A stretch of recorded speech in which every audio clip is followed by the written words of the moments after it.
चलो कुछ होमवर्क भेजना था बाय यस्टरडे एक्चुअली। इनमें से कौन कितने लोग हैं जिन्होंने नहीं भेजा है अभी तक?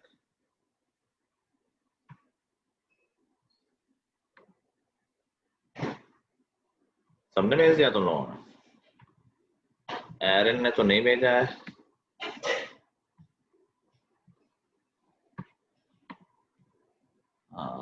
ठीक है, और सिमरन का आ गया है, विदुषी का आ गया है, प्रथम का आ गया है, श्रुति का भी आ गया है, राशि का भी आ गया है, श्रेया का आ गया है, ध्रुव राघव का भी आ गया है।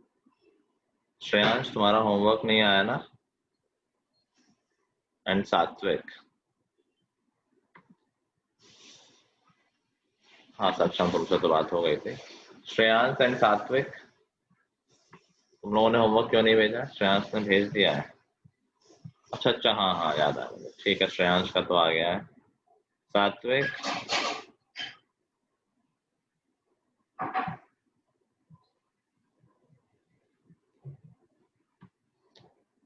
सात्विक कुछ बोलोगे? पता ही नहीं चलता क्लास में हो नहीं हो। Not done, why not done?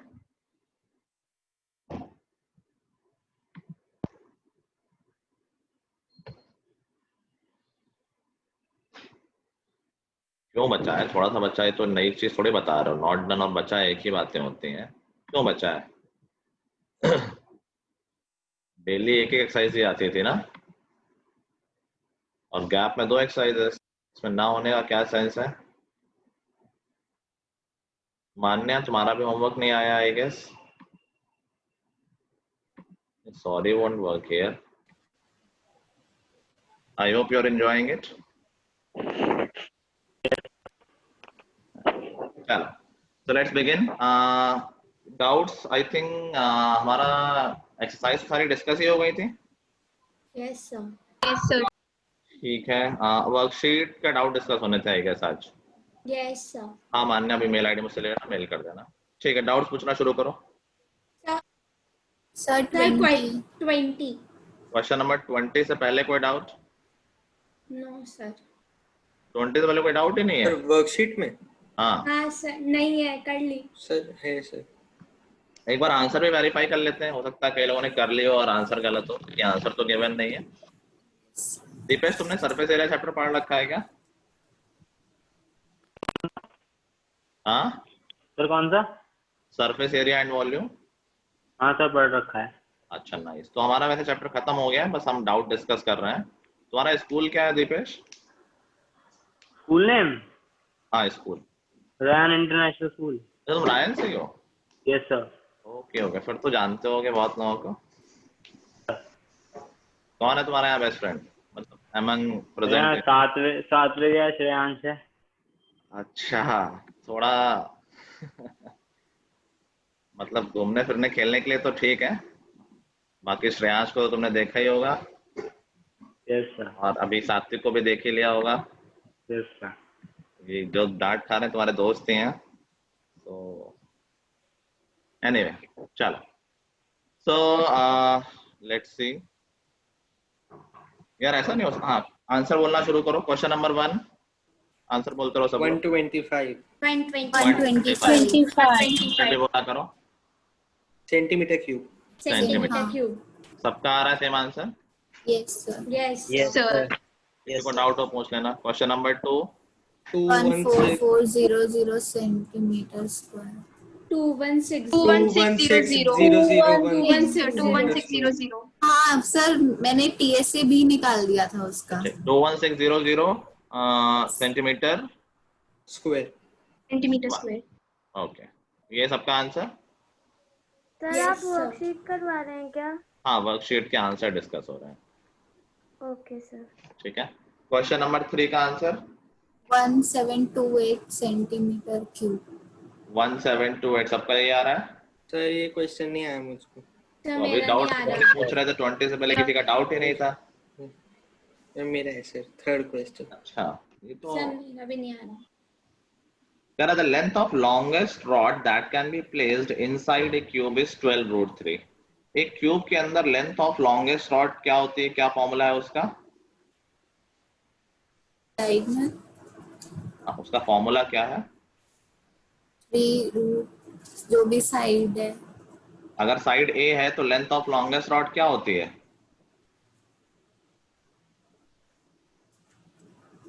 बोल क्यों नहीं रहा? √a × 3। ए बाहर होता है ना अंडर रूट के? नहीं, 3 बाहर होता है, a अंदर होता है। नहीं एक तुम लोग क्या है, इससे मैंने इससे ही पूछा था फॉर्मूला प्रथम से, इसको भी फॉर्मूला नहीं पता, तुम लोग कॉपी में नहीं देख रहे हो? क्यूबॉइड में लेंथ ऑफ लॉन्गेस्ट रॉड का फॉर्मूला है √L² + B² + H²। और क्यूब के केस में यही तीनों साइड्स इक्वल हो जाएंगी तो हो जाएगा √3a²। a² से a बाहर आ जाएगा, √3 अंदर रह जाएगा। ठीक है, तो that would B a√3। Just give me a moment guys. Hello, चलो। तो in case of cube length of longest rod क्या हो जाती है? अगर a है क्यूब की साइड तो a√3 is the length of longest rod. तो a√3 length of longest rod है, जो कि गिवन इन द क्वेश्चन 12√3। तो क्या यहाँ से a की वैल्यू मिल जाएगी? √3 से √3 कैंसिल, a = 12। अब अगर हमें क्यूब की साइड पता है तो हम क्यूब का वॉल्यूम निकाल सकते हैं by doing the cube. Yes. 12 cube, I think 1278 is 12 cube. That's correct answer. ठीक है, चलो क्वेश्चन नंबर 4 का answer 550 centimetre square. 550 centimetre. 550 centimetre square. सबको आ गया? 750 सर, मेरा 750 आया।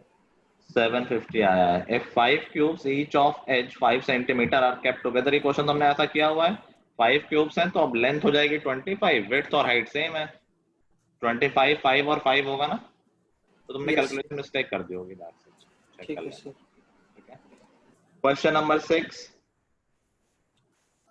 Sir 3 fraction 4 5 6। एक minute, question number 5, sorry, question number 5।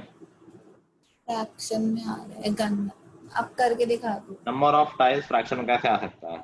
अब मैं करके दिखा दूं, अभी 20 से पहले किसी का डाउट नहीं था। किसी का तो आया होगा, आंसर बताओ कोई। 45 आ रहा है सर मेरा। 45, ओके।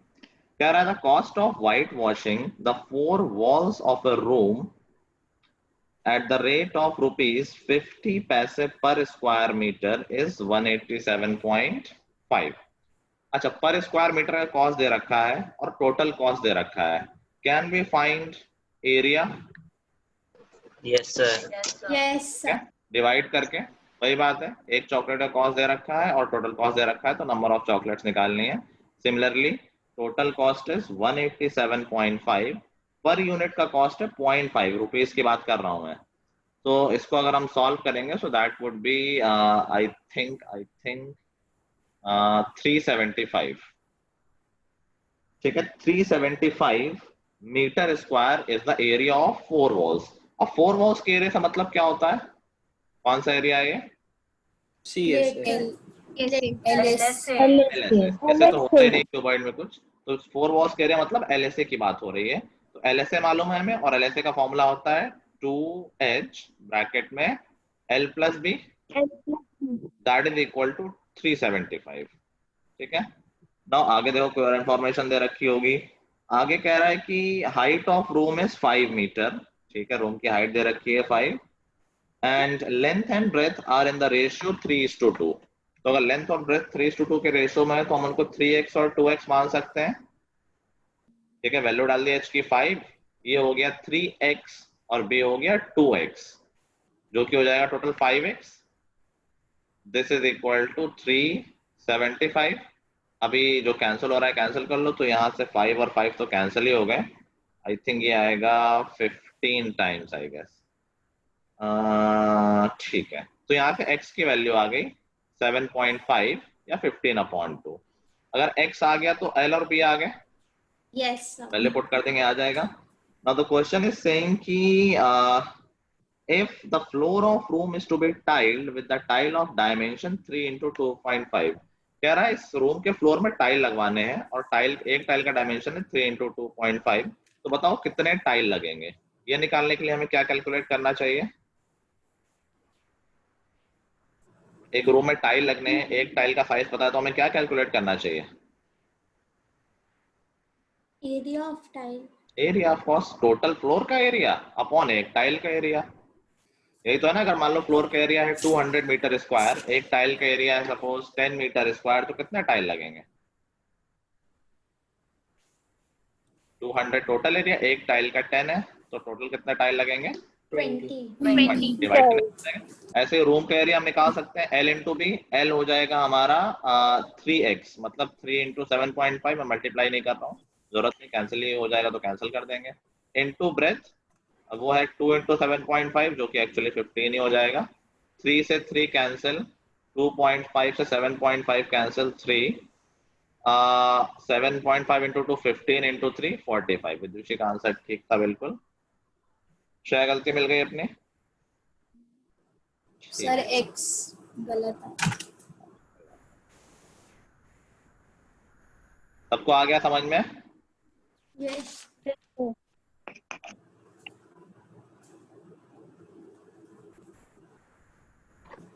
नोट कर लो।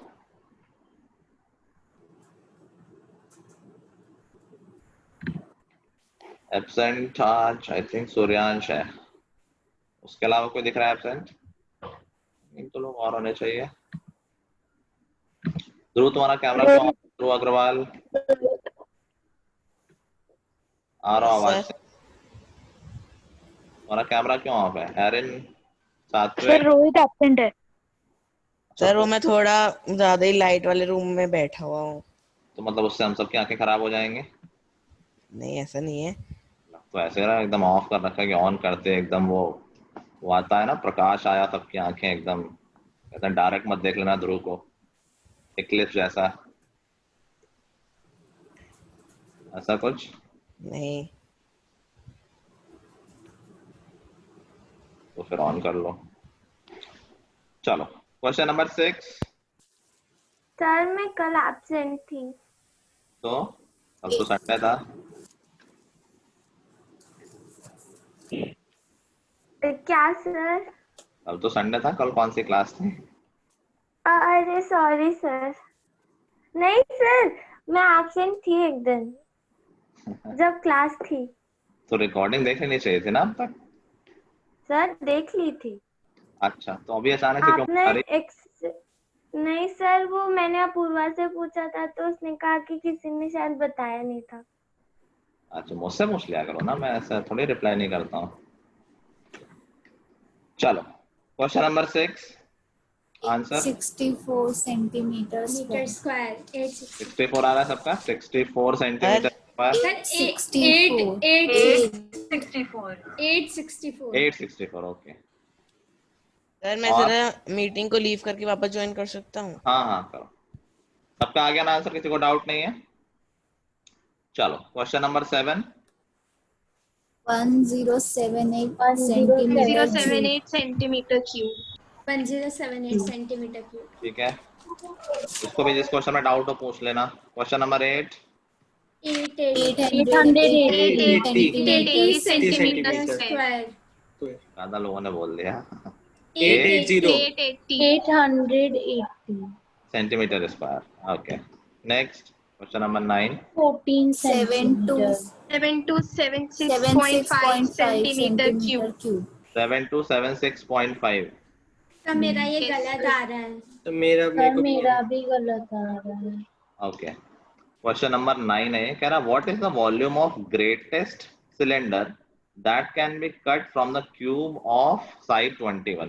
एक क्यूब से जो सिलेंडर ग्रेटेस्ट कट करेंगे, अगर क्यूब की हाइट 21 है तो सिलेंडर की हाइट कितनी हो जाएगी? 21 वही मैक्सिमम हाइट पॉसिबल है, जो क्यूब की हाइट वही सिलेंडर की हाइट। व्हाट अबाउट विड्थ या रेडियस? जो क्यूब की डायमीटर 21 आएगा। जो क्यूब का बेसिकली जो बेस वाली साइड है उसी मैक्सिमम उतना बड़ा सिलेंडर ही तो हो सकता है। मैंने डायग्राम नहीं बनाया but I hope you can imagine. तो diameter of cylinder will be 21, that means radius of cylinder will be 21/2। अभी रेडियस पता है, हाइट पता है, we can find, I think volume पूछा गया है ना? Yes sir. We can find volume by pi r square h। तो volume is pi r square, that is 21/2, 21/2 और into h. विदुषी इतना लिखा है तो आई थिंक कैलकुलेशन में गलती होगी, और तो कहीं पॉसिबिलिटी है नहीं. एक्सप्रेशन तो यही था ना तुम्हारा, h और r सेम आ रहे थे. Yes sir. उसके बाद तो कैलकुलेशन में कुछ एरर हो गया होगा, चेक कर लेना. Okay sir. ठीक है, चलो next question number 7 10. Centimetre. 7 centimeter. Okay, question number 11. 12.32 centimetre cube. 12.32 centimetre cube. अब क्या आ रहा है ये? No sir. No, sir. No, sir. क्या आ रहा है बाकी लोगों का? 2.657 metre cube. 2.675 metre cube. Yes. और ये भी आ रहा है किसी का? Sir, मेरा 110.6 आ रहा है. तो मेरा 3.28 metre cube, centimetre cube. Okay, let's see. A rectangular metallic sheet of dimension this into this is rolled along its length to form the cylinder. What is the volume of cylinder? तो इसमें तो हमें radius और height दोनों निकालनी पड़ेगी. हमने short trick सीखी रखी है कि जिसके along रोल होता है that becomes the हाइट.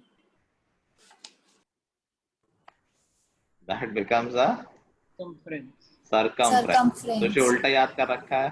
जिसके along रोल करते हैं शीट को वो बनती है circumference. तो यहाँ पर this is being rolled along length, तो लेंथ बनेगी circumference. तो 2 pi r is equal to 8.8 और हाइट बनेगी width. तो हाइट is 2 मीटर. ठीक है, तो यहाँ पर रेडियस की वैल्यू आ जाएगी. pi is 22/7 into r is 8.8. यहाँ से 2 और 24 कैंसिल हो जाएंगे, 0.2 बचेगा. तो r की वैल्यू आ जाएगी 1.4. अभी रेडियस पता है, हाइट पता है, वॉल्यूम निकाल लेंगे. That is pi r square h, pi r square 1.4 into h, that is 2. बस मल्टीप्लाई करना है अब तो. 0.2, तो ये हो जाएगा, मल्टीप्लाई करना पड़ेगा. 44 into 14, 196. Is that 196? 44 into 14. No, that is 616, I guess.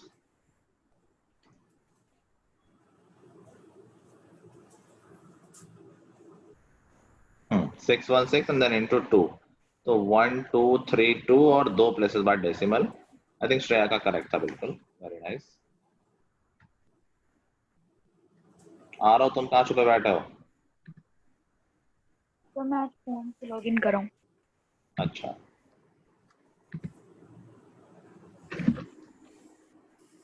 एक मिनट इनकम्प्लीट होगा, नाम भी बोल देना, मैं मैसेज डाल देता हूँ, पेरेंट्स को पता नहीं चलता है. आई थिंक यहाँ पर अदिति तुम्हारा होमवर्क कंप्लीट नहीं है ना? सर ये वर्कशीट. NCERT and worksheet. हाँ, अभी तो वर्कशीट भी. वैसे तो एनसीईआरटी की बात कर रहा था मैं. सर एनसीईआरटी का लास्ट एक्सरसाइज नहीं किया, उस दिन मैं एब्सेंट थी. एरन तुम्हारा तो आई थिंक काफी इनकम्प्लीट होगा, तुम तो दिखते ही नहीं हो क्लास में, ना बोलते हो कुछ. सर वो एग्जाम्स चल रहे थे, कंटिन्यूस थे एग्जाम सर, इसलिए. अच्छा सर आपको मैं कल दे दूंगा सर पूरे चैप्टर करके.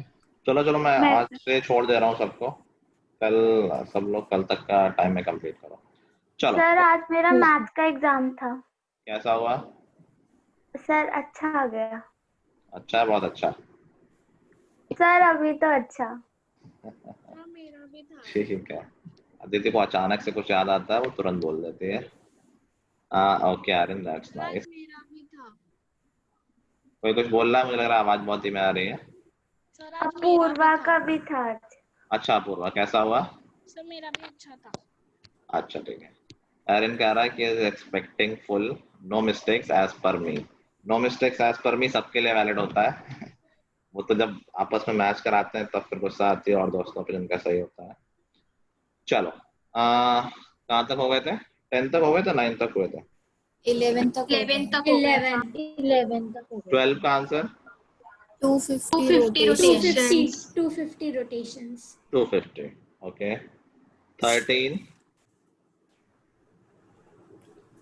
314.2. 314.28.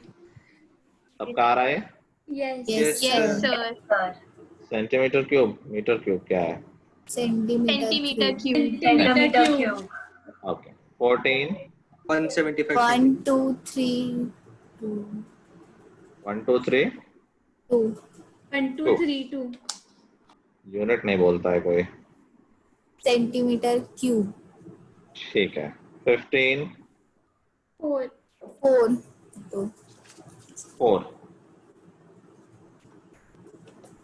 16 3 by 16. 3 by 16 आ रहा है सबका? 17 640.6. Kilometre cube. Centimeter square. Square. Area पूछा था. अच्छा सेंटीमीटर स्क्वायर, ठीक है। Question number 18 57. 57. 57 centimetre square. 19 150% increase. 150 Yes. 150 नहीं 50 होगा ना 150. And यार। What percent is increased? तो इंक्रीज तो 50% ही होगा ना। 150% हो गया होगा वो टोटल का। सर लास्ट में 3/2 into 100 था तो 150. हाँ नहीं 3/2 into 100 थोड़ी होगा। सर वही था. sir वही.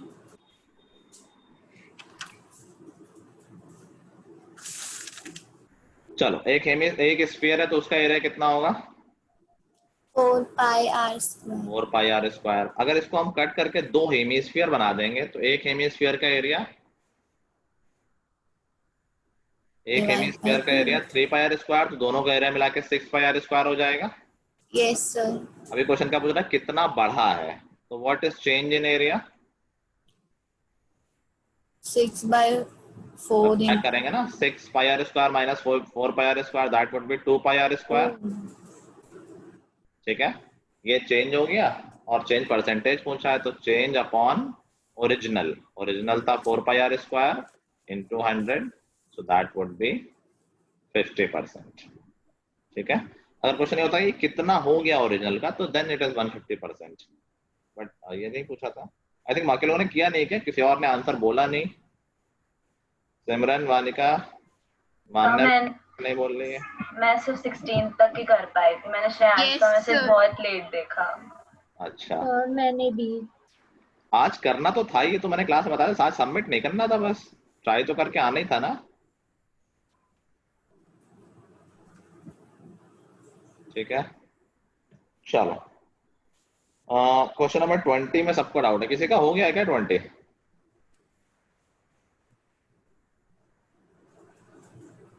No no sir. ठीक है, कुछ ऐसा खास नहीं है। आई थिंक ये मेन जो प्रॉब्लम तुम लोगों की फंसी होगी वो रेशियो में फंसी होगी कि तीन चीजों का रेशियो कैसे लिखें। लेट्स सी, कह रहा है ratio, what is the ratio of height of a cylinder, cone and hemisphere. इन तीनों की हाइट का रेशियो पूछा है एंड गिवन क्या है, if the bases of these solids are identical and they have equal volume। कह रहा है उनके बेस सेम है, इसका मतलब सबकी रेडियस सेम है। अच्छा ठीक है, इन सबके बेस सेम है तो उनकी रेडियस सेम हो जाएगी। बेस सेम होने का मतलब क्या हुआ? रेडियस सेम और वॉल्यूम भी सेम है, बस उनकी हाइट डिफरेंट हो सकती है, तो हाइट का ही रेशियो पूछा गया है। तो बेसिकली गिवन है कि वॉल्यूम ऑफ सिलेंडर इक्वल है वॉल्यूम ऑफ कोन के, और वो इक्वल है वॉल्यूम ऑफ हेमिस्फीयर के। ठीक है, अगर इनका वॉल्यूम इक्वल है तो इनका फॉर्मूला लिख देते हैं। वॉल्यूम ऑफ सिलेंडर हो गया पाई, रेडियस सबकी सेम है, आर ले रहा हूं मैं, आर स्क्वायर। सिलेंडर की हाइट को हमने ले लिया h1। ठीक है, volume of cone 1/3 pi are square h2। ठीक है, एंड वॉल्यूम ऑफ हेमिस्फीयर होता है 2/3 पाई आर क्यूब। मैं आर क्यूब को ऐसे लिख रहा हूं, आर स्क्वायर इंटू आर, क्योंकि हेमिस्फीयर के लिए height will be same as radius. ठीक है, तो मैं हाइट कंपेयर करना है तो मैं उसको h3 लिख देता हूं। एक आर को मैंने h3 लिख दिया है। सो दैट है वो आ रही, बस नाम लिख दिया ऐसे ताकि हम कंफ्यूज ना हो कि क्या बात हो रही है। ठीक है, तो देखो इन ये तीनों ही इक्वल है, तो हम इक्वल जो भी चीजें इक्वल होती है उनमें हम कुछ भी डिवाइड कर सकते हैं। तो क्या मैं पाई आर स्क्वायर सबसे कैंसिल कर दूं, पाई आर स्क्वायर और पाई आर स्क्वायर। तो this tells me h1 is equal to h2 by 3 is equal to 2h2 by 3। अभी हमें सॉरी 2h3 by 3। अभी हमें इन तीनों का रेशियो बताना है, किन तीनों का, h1 h2 और h3 का। अगर यहाँ तो तुमने कर लिया है तो दैट इज वेरी गुड। अभी यहाँ से फंस जाओ कि तुमने पहले किया नहीं कि कैसे तीन चीजों का रेशियो कंपेयर करते हैं। तो लर्न, यहाँ से कोई ये मत सोचना कि यहाँ पे मैं अच्छा h1 h2 h3 तो रेशियो हो गया 1 2 by 3 2 by 3 ऐसा कुछ लिख दें, सॉरी h2 है। तो जब भी तीन चीजें एक साथ इक्वल लिखी हुई हैं, so we will take the help of another variable to compare them. Another variable मतलब क्या, देखो ये तीनों इक्वल है आपस में, तो किसी वैल्यू को तो इक्वल होंगी, तीनों 5 होंगे 10 होंगे 20 होंगे, कुछ कोई नंबर तो होंगे, तो मैं उस वैल्यू को k मान लेता हूँ। ठीक है, ये तीनों जिसके इक्वल है वो k हो गया। तो देखो यहाँ से h1 की वैल्यू आ गई k, h2 की वैल्यू क्या आ गई, भाई ये दोनों इक्वल हैं, तो क्या h2 को मैं 3k लिख सकता हूँ। h1 जब चारों इक्वल है तो h1 k के इक्वल होगा, h2 by 3 भी k के इक्वल होगा, तो h2 को हम 3k लिख सकते हैं।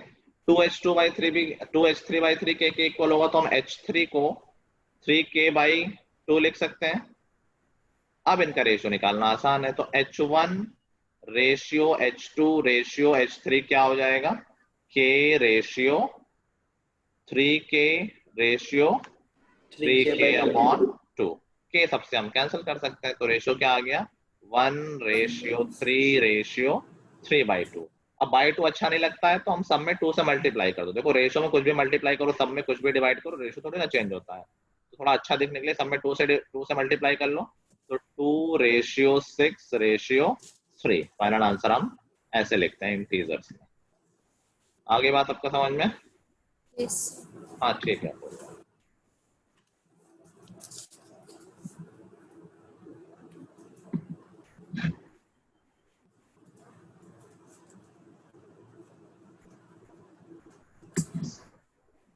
दीपेश कुछ तो बातें समझ में आ रही हैं?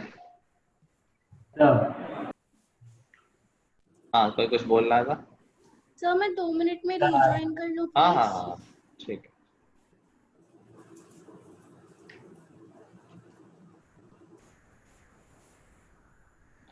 है। प्रथम तुम लोगों का स्कूल पैसिफिक वर्ल्ड है ना आई गेस? नहीं सर, लोटस वैली। अच्छा अच्छा। सूर्यांश तुम्हारे में नहीं पड़ता है ना? No sir.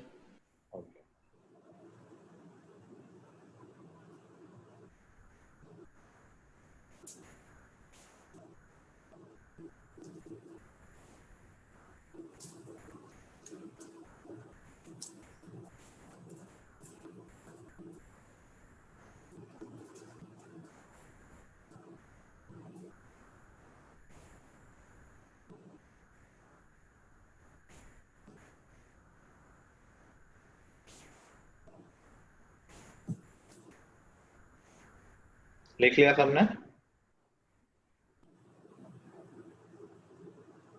Yes sir. चलो तो यहाँ से हमारा चैप्टर खत्म होता है। किसी को कुछ और पूछना? एनसीईआरटी के एक दो क्वेश्चन रह गए थे जो हमने उस दिन नहीं किए थे, ऑल्दो वो इजी थे। स्टिल किसी का कोई भी डाउट रह रहा हो इस चैप्टर में तो पूछ ले, कोई डाउट नहीं।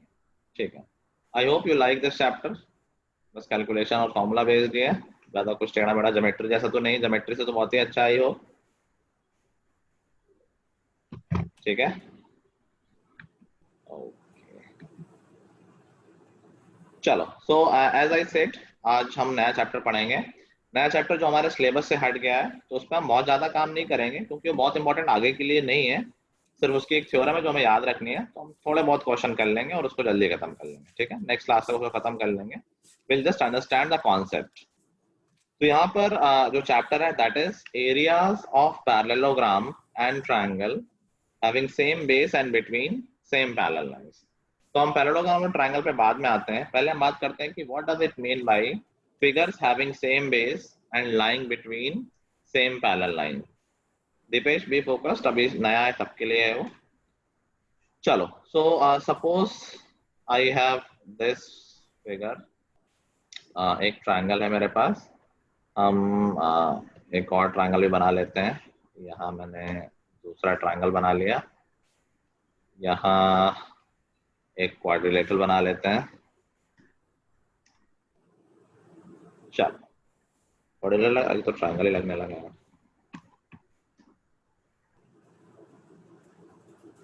अभी लग रहा है क्वाड्रिलेटरल, ठीक है। Now see, tell me, do you think some of these figures are having same base? Yes. Yes sir. Yes sir. Okay. कौन कौन सा फिगर है जिनके पास सेम बेस है? Sir, ABC और ACEF. A, B, C and ACEF. You are saying कि इनके base same है।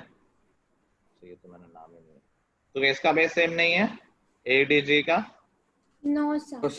No sir.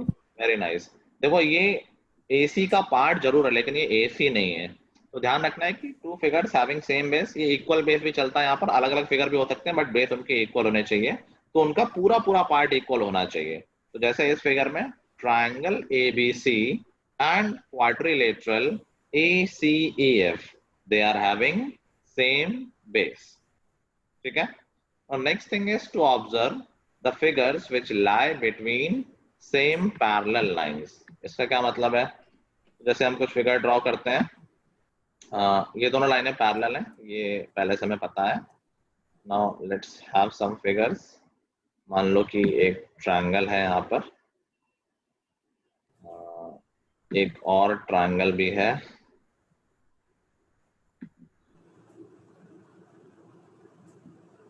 एक क्वाड्रिलेटरल बना लेते हैं।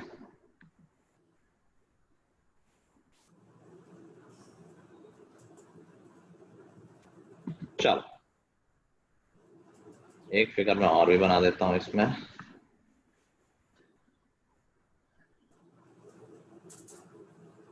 अच्छा मैं नेमिंग कर दूं, उसके बाद बताना कि कौन से फिगर्स है पहली बात जो सेम बेस पर है यहाँ पर। चल सेम बेस वाले कुछ फिगर्स तुम लोग बता सकते हो pair wise? Yes sir. AEC और AFGC. AEC, triangle AEC and quadrilateral AFGC, ठीक है, वेरी गुड। और कोई इसी सेम बेस पे कोई और भी है क्या? सर Triangle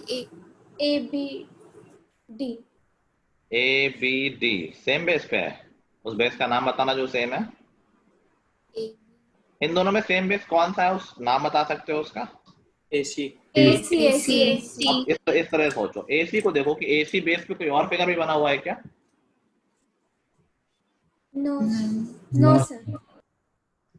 है तो नहीं। मान्या का आंसर ACGD, बिल्कुल ठीक है। ACGD नहीं बना इसी बेस पे? देखो सब ADGC और भी है क्या? AD, वो एक ही तो हो गया, उसने बोला ऐसे बोला, तुम ऐसा उल्टा बोल रहे हो, सेम ही बात तो है सर ADEC. एक और है ADEC. ADs। अच्छा दीपेश तुम ADEC तो नहीं बोल रहे थे? No sir. अच्छा ठीक है, आई थिंक तुम ये ACGD वाला है दूसरे साइड से बोल रहे थे। नाउ इफ यू ऑब्जर्व तो ADEC ये भी तो सेम बेस पे है। These four figures they all are having same base। अच्छा और कोई पेयर? AC वाले तो हमने सारे कवर कर लिए हैं, और कोई सेम बेस वाले यहाँ पर हैं? ACG. आवाज नहीं आई ढंग से। ACGE। अच्छा तुम पुराने पे ही हो क्या अभी? ACG, हाँ ये भी था, देखो हमने ये मिस कर दिया। ACGE भी तो है सेम बेस पे, ये सारे ही सेम बेस AC पर हैं। अब इस बेस को छोड़ो, और कोई है सेम बेस पे फिगर यहाँ पर? AB पर है AHB और ADB। AHB or ADB. Very good. These two figures, they are also are in the same base. ठीक है. Now, do we have some figures which are lying between same parallel lines? Yes, sir. कोई दो figure बोल दो, कोई दो triangle बोल दो, चलो कोई. अब देखो मैं सेम पैरेलल लाइंस बोला, मैंने बेस से कुछ नहीं बोला, तो बेस से कोई मतलब नहीं है. ADB AEC. कौन सा? ADB AEC. ADB और AEC. ओके. अच्छा ये तो AHB और ADB, are they between same parallel lines? Yes, sir. ADB and AHB. देखो बस इतना ही समझना है कि नहीं, they are not in the same between same parallel lines. कि बिटवीन का मतलब ये नहीं कि बीच में दबे, मतलब बीच में कहीं भी हो. बिटवीन का मतलब है कि उनके वर्टेक्स उन लाइंस पे होने चाहिए. ठीक है. तो AHB इंग्लिश के हिसाब से तो बीच में है, लेकिन इंग्लिश की बात नहीं हो रही, मैथ की बात हो रही है. And between same parallel lines में मैथमेटिकल मतलब होगा कि उनके वर्टेक्स दोनों लाइन पे लाई कर रहे होंगे. तो बहुत सारे जो हमने सेम बेस वाले लिखे हैं, they all are lying between same parallel lines.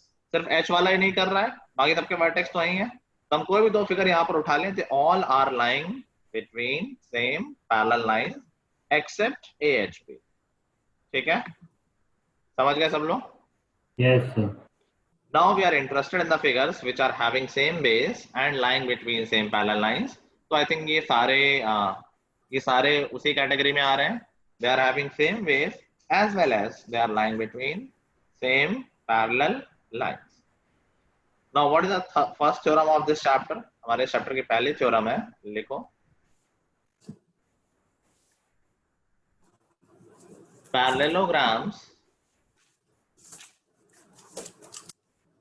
Parallelograms having same base and lying between same parallel lines. Parallelograms having same base and lying between same parallel lines are equal in area. Are equal in area. Sorry, between same Same parallel lines are equal in area.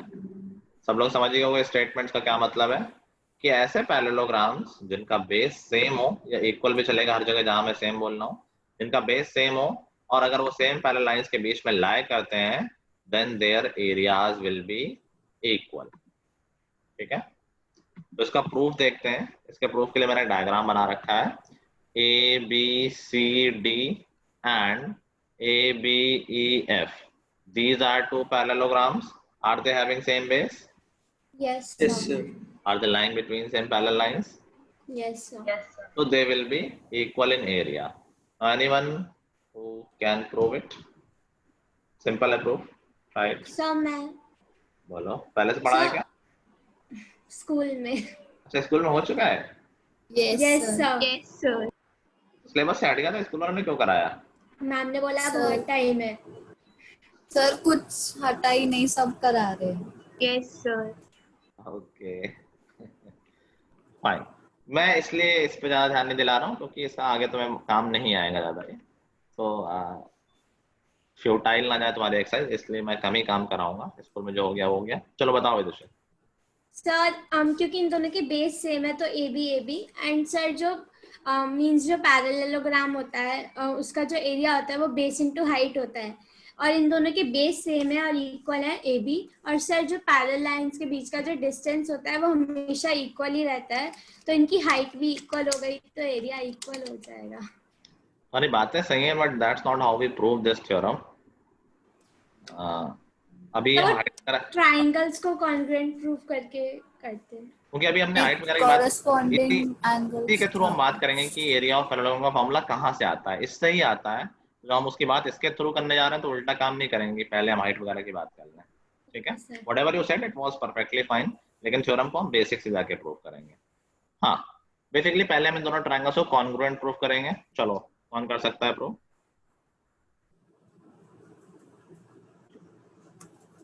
चलो प्रथम करो. थोड़ा सा try कर सकता हूँ sir. Try करना है और क्या करोगे? Sir BE is equal to AF, opposite sides of parallelogram are equal. BE is equal to AF, बिल्कुल सही बोला है। Opposite sides of parallelogram are equal. और नहीं आ रहा सर अभी। ये इतना थोड़ा, चलो। और BC is equal to AD, opposite sides इतना of तो आ जाना चाहिए, तो सेम parallelogram. बातें थी। दो पैरेललोग्राम थे, दो अपोजिट साइड तो कर लेते हैं। ठीक है। और Angle ADE equals to angle, sorry, EBA. Angle ADE equals to angle DEB. नहीं, आराम से रुको। EBA. EBA कहाँ पहुंच गए? डायग्राम में देख के बोलो।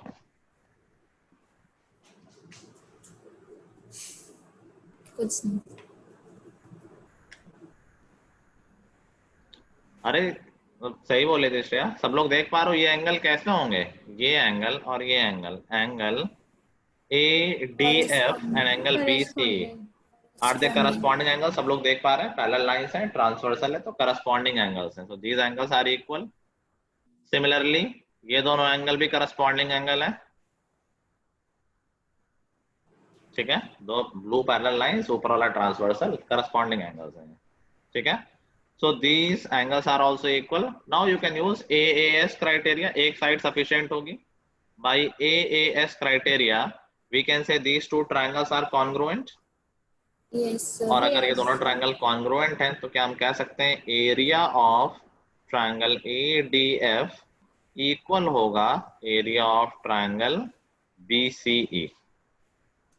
ठीक है, now इससे हमारा प्रूफ भी कंप्लीट नहीं हुआ है।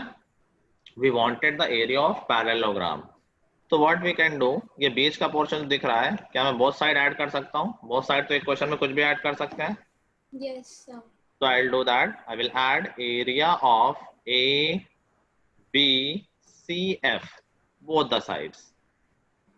Now अगर area of ABCF हम both side ऐड करेंगे तो देखो लेफ्ट हैंड साइड में ADF और ABCF मिलके किसका एरिया बना लेंगे? ADCD. क्या ये दोनों पोर्शन मिलके ABCD. पूरा पैरेललोग्राम बना लेंगे ABCD? ये मिलके बन जाएगा एरिया ऑफ ABCD। ऐसे ही ये कॉमन वाला और राइट साइड वाला, क्या ये मिलके एरिया ऑफ ABEF बना लेंगे? Yes, sir. Yes sir. And यही तो था हमारा प्रूफ, यही प्रूफ करना था कि इन दोनों पैरेललोग्राम्स के एरिया इक्वल होंगे। ठीक है, कर लोगे? Yes, sir. हाँ।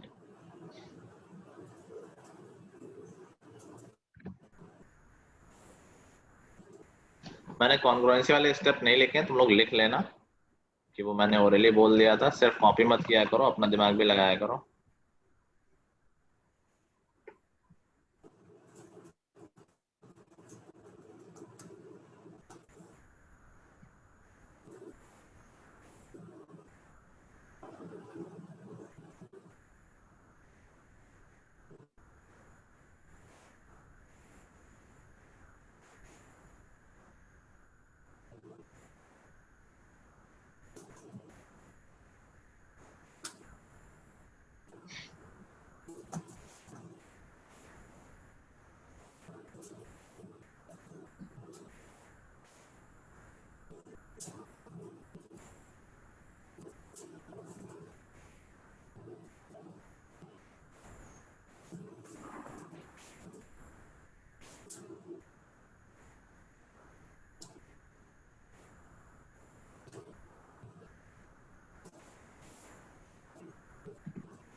लिख लिया? No sir. कर लो आराम से। ये हमारे एनसीईआरटी का लास्ट चैप्टर है ना? मतलब चैप्टर नंबर लास्ट है या हमारे सिलेबस में लास्ट? अभी तो हम आई थिंक कंस्ट्रक्शन नहीं कराया मैंने और प्रोबेबिलिटी नहीं कराया, प्रोबेबिलिटी बड़ी एक दिन के चैप्टर है।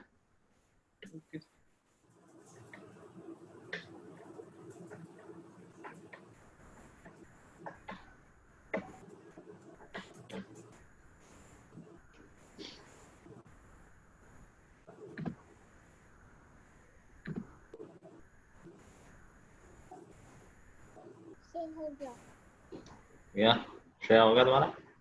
Sir 1 second. ठीक।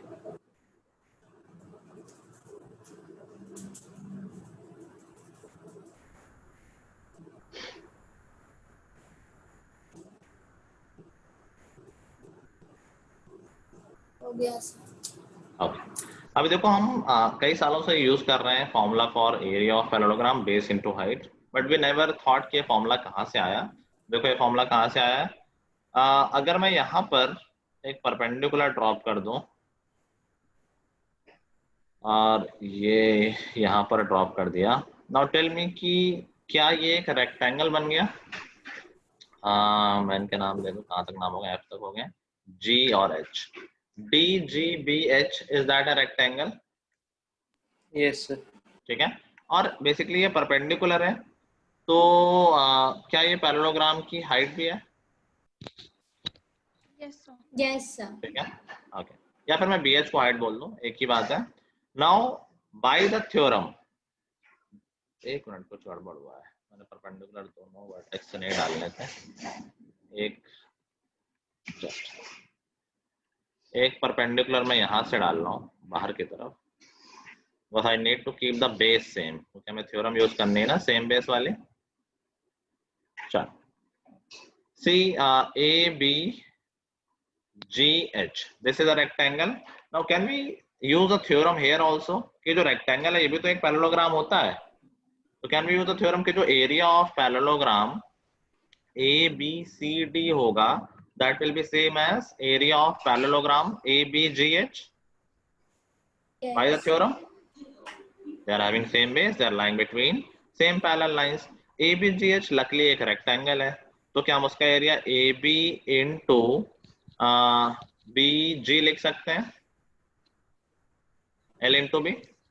Yes sir. ठीक है, और यहाँ से हमें क्या मालूम चला कि यार एरिया ऑफ ABCD पैरेललोग्राम आ गया AB into BG, where BG यहाँ पर which is considered as height of parallelogram, तो यहाँ से आ गया area of parallelogram as base into height। बस समझ लो, लिखने की कोई खास जरूरत नहीं है इसका, समझ गया फंडा? ठीक है, अभी इसकी कन्वर्स थ्योरम है, उसको भी लिखने की जरूरत नहीं, सिर्फ सुन लो। कन्वर्स थ्योरम क्या होगी? कन्वर्स सब लोग जानते हैं ना, इधर से उधर एक साइड हो गया और वापस आएंगे तो दूसरा साइड हो गया। तो कन्वर्स थ्योरम में क्या बोलेगा कि parallelograms having same base and equal area, आगे क्या होगा? Are between same parallel. Very nice. क्या ऐसा पैरेललोग्राम जिनका बेस सेम हो और एरिया इक्वल हो, they lie between same parallel lines. समझ गए ना? अभी हमने क्या पढ़ा था कि ऐसे पैरेललोग्राम जिनका बेस सेम हो and they lie between same parallel lines, they are equal in area. Converse में क्या बोलेगा कि parallelogram with same base and equal area lie between same parallel lines. लिखने की जरूरत है क्या? अब देखो एक ही थ्योरम है, इसी में पूरा चैप्टर बेस्ड है, ऑल्दो बुक में 3-4 लिखी हैं, बट वो 3-4 है नहीं, वो है एक ही। जैसे अगली थ्योरम आ जाती है ट्रायंगल्स पे, इसी पे बेस्ड कि triangles having same base and lying between same parallel lines are equal in area. वो इसी थ्योरम का एक्सटेंशन है। कैसे? देखो कि मान लो 2 ट्रायंगल हैं जिनके सेम बेस है and they lie between same parallel lines. Suppose एक ट्रायंगल ये है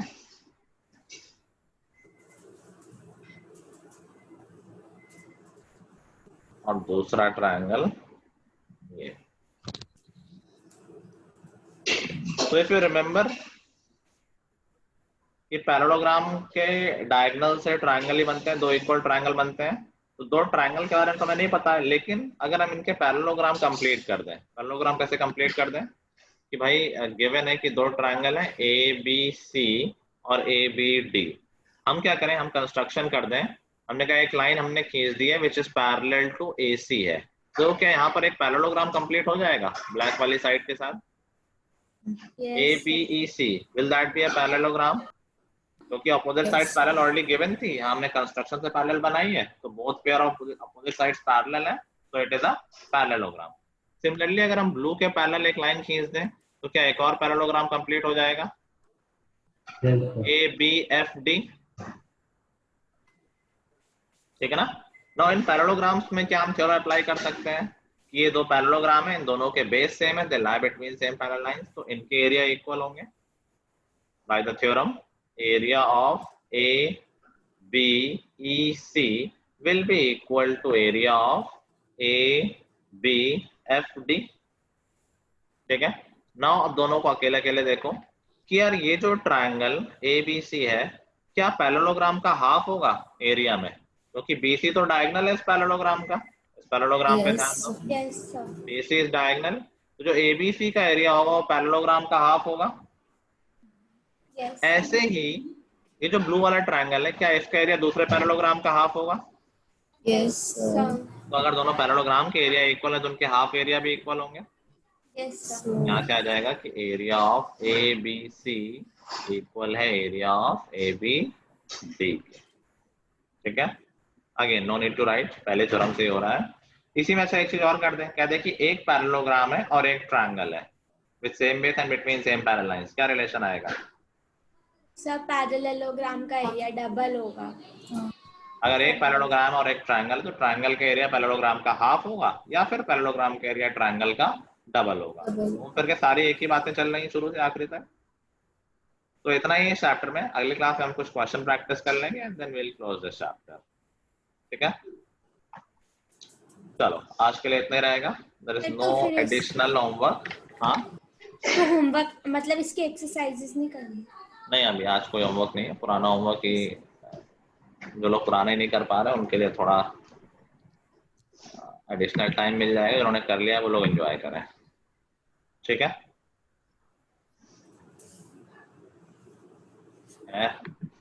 यस सर। यस हाँ मान्य, मैं अभी मेरा व्हाट्सएप मुझे कर देना, मैं मेल कर दूंगा, ठीक है। इतना हंसने क्या बात है श्रेया, जो वैसे कभी नहीं किया जब तक होमवर्क ना मिले। इस वीक का टेस्ट अभी लास्ट वीक साइंस का टेस्ट हो चुका है, इस वीक सब्जेक्टिव टेस्ट होना है अपना। सर अब नेक्स्ट वीक से कर दोगे टेस्ट? क्यों, तुम्हारे तो इस वीक खत्म हो जाएंगे ना टेस्ट? सर अगले हफ्ते। हमारे तो आज हमारे नेक्स्ट वीक से। नेक्स्ट वीक तुम लोग तो अभी छुट्टी मंडे ट्यूसडे कह रहे थे। नहीं सर, मंडे को एग्जाम है, फिर वेडनेसडे को एग्जाम है, फिर नेक्स्ट फ्राइडे को खत्म होंगे। ये सब नहीं चलेगा भाई, टेस्ट होगा अभी। चलो चैप्टर हम अभी तुम लोग डिसाइड कर लो। मैं तो चाह रहा था सर्कल का सब्जेक्टिव टेस्ट कर लेते हैं। स्टार्ट्स बच्चा सर उसका दे देते हैं। हाँ सबका ही होना है, लेकिन सर्कल का सब्जेक्टिव होना एक बनता है आई गेस।